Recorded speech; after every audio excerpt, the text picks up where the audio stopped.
Hello guys, it is Songcaster here, and the map that you've seen is a snowfall potential map for late this week. Possibly more than a foot of snow is likely for a good part of southeastern Pennsylvania, Maryland, and Virginia.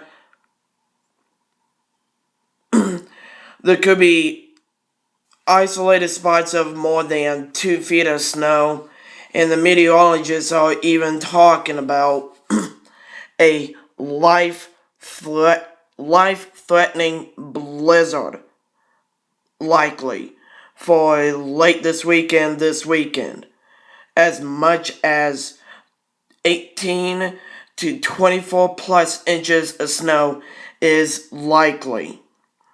And the map that you see here in front of you is a map of current and future watches, warnings, and advisories.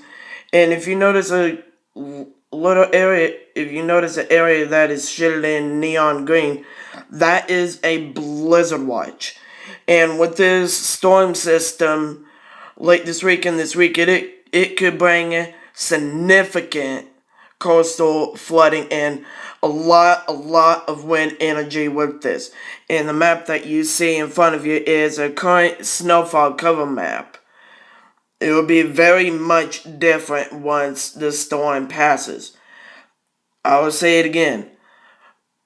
18 to 24 inches of snow is likely. Life-threatening blizzard conditions possible.